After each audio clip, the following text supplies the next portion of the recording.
Alors dans cette question, nous allons dans un tout premier temps définir ce qu'est une série. Alors en partant d'une suite réelle UK d'indices K appartenant donc à n étoiles, on fait la somme des suites, les sommes partielles. Donc on a S1 qui est égal à U1, S2 qui est égal à U1 plus U2, et ainsi de suite.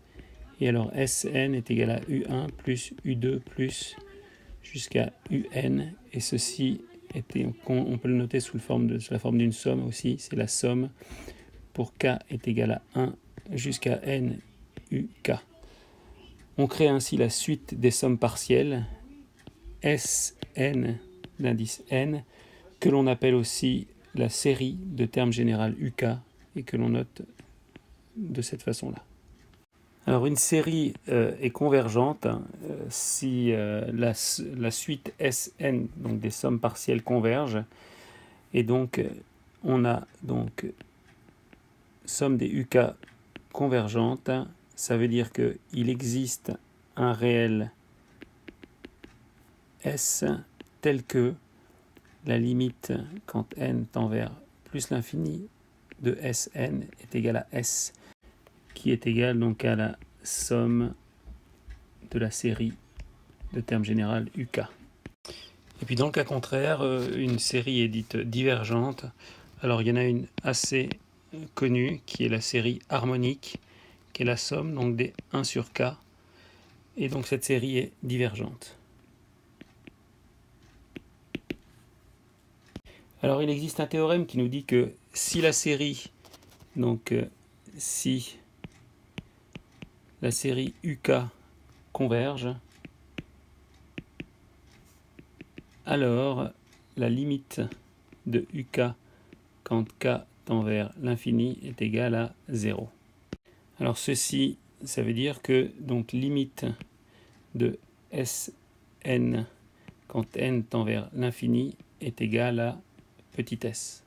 Alors si on repart des sommes partielles, donc on a S1 est égal à U1, S2 est égal à U2, et puis donc Sn est égal à U1 plus U2 plus, et ainsi de suite jusqu'à UN. Et donc on peut, jusqu'à UN-1 plus UN. Cette partie-là, on peut dire que c'est Sn-1, donc la somme partielle, mais jusqu'à n-1. Et donc on a Sn moins Sn-1 qui est égal à UN. Alors donc maintenant, si on fait la limite, on a limite de UN quand n tend vers plus l'infini, qui est égale à la limite donc de Sn moins Sn-1 quand n tend vers l'infini. La limite d'une somme, c'est égal à la somme des limites, donc ça fait limite de Sn quand n tend vers plus l'infini, moins limite de Sn-1 quand n tend vers l'infini.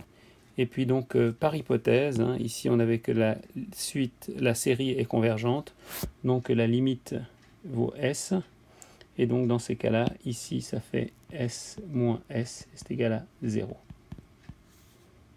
Et puis la corollaire de ce théorème s'appelle donc le test du nème terme. Et donc ici, si on note comme en première avec P et Q, donc ici par exemple, P implique Q, on sait que là ici la contraposée c'est Q bar implique P bar, et donc ce qui veut dire que quand on a la limite de UK quand K tend vers l'infini est différent de 0, alors la série UK diverge. Alors la série de Riemann est la série suivante, donc de terme général UK, qui est égal à 1 sur K puissance alpha, avec alpha et K appartenant à R, et puis avec K qui est supérieur ou égal à 1. Alors un théorème nous dit que donc dans ce cas-là, la somme des UK, c'est-à-dire la somme des 1 sur K puissance alpha, converge si alpha est supérieur à 1, et puis diverge si alpha est inférieur ou égal à 1. Donc c'est ce que nous allons essayer de montrer ici. Alors voyons d'abord le cas où alpha est inférieur à 0. Dans ce cas-là, si on applique le test du nth terme, on a limite quand k tend vers l'infini de 1 sur k puissance alpha, qui est égal donc à limite pour k tendant vers l'infini des k puissance moins alpha. Et donc avec alpha négatif, on a ceci qui est positif, ceci qui est supérieur à 1, et donc la limite est différente de 0, et donc on a une série qui diverge. Alors dans le cas où alpha est strictement positif, nous allons considérer la fonction f de x, qui est donc égale à 1 sur x puissance alpha, avec donc alpha qui est positif, et donc cette fonction, elle est décroissante. Il suffirait de calculer la dérivée, on remarque qu'elle est négative. Alors voici donc une représentation graphique de la fonction 1 sur x puissance alpha. Et donc ici, nous avons U1, ici nous avons U2, et ainsi de suite, U3, U4, et puis ici U5. Donc on a représenté ici la suite des sommes partielles, et donc on a Sn qui est inférieur à donc 1 plus 1 c'est l'aire de ce carré qu'on a ici, donc plus l'intégrale pour k était donc allant de 1 jusqu'à n des 1 sur k puissance alpha dx. Alors sur ce même graphique, on peut représenter la suite mais en partant de k égale 1, donc c'est-à-dire que ici on aurait U1, ici on a U2, ici U3, ici U4,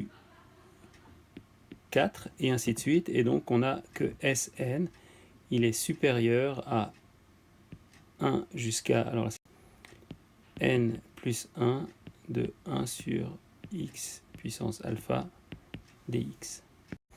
Alors une primitive de 1 sur x puissance alpha dx, c'est donc égal à 1 sur moins alpha plus 1 fois x puissance moins alpha plus 1 plus une constante c. Alors voyons maintenant le cas si si alpha est supérieur à 1. Dans ces cas-là, on a limite de Sn pour n tendant vers l'infini qui est inférieure à la limite pour n tendant vers l'infini de 1 plus donc t sur moins alpha plus 1 puissance moins alpha plus 1 entre 1 et puis donc n, et donc ceci est donc inférieur à 1 plus limite quand n tend vers plus l'infini de n puissance moins alpha plus 1 divisé par moins alpha plus 1 moins 1 sur moins alpha plus 1, et donc après simplification on obtient que ici on a moins alpha sur moins alpha plus 1 plus limite quand n tend vers l'infini de n puissance moins alpha plus 1 sur moins alpha plus 1. On a alpha qui est supérieur à 1, donc ici n puissance, avec n qui tend vers l'infini, donc n puissance un nombre positif divisé par 1 moins alpha, donc ça va être positif aussi, donc la limite de ceci ça va être 0, et donc finalement on a inférieur à alpha sur 1 moins alpha. Donc la limite de Sn est inférieure à une valeur positive, donc elle est majorée par cette valeur alpha sur 1 moins alpha, donc ici si alpha est positif est supérieur à 1, on a une série qui est convergente. Et puis donc si alpha est inférieur à 1, donc dans ces cas-là on a moins alpha qui est supérieur à moins 1, ce qui implique que k puissance moins alpha est supérieur à k puissance moins 1, et donc on a finalement la somme pour k est égale à 1 jusqu'à n des 1 sur k puissance alpha, qui va être supérieur à la somme pour k est égal à 1 jusqu'à n des 1 sur k. On reconnaît ici la série harmonique, et donc la série étant supérieure à la série harmonique qui elle est divergente, on a ici une série qui est divergente. Et donc on a prouvé tous les cas de la série de Riemann. Ah, peut-être encore, hein, si alpha est égal à 1, dans ces cas-là, la série, c'est la série harmonique. Hein. La somme des 1 sur k, c'est la série harmonique et elle diverge aussi.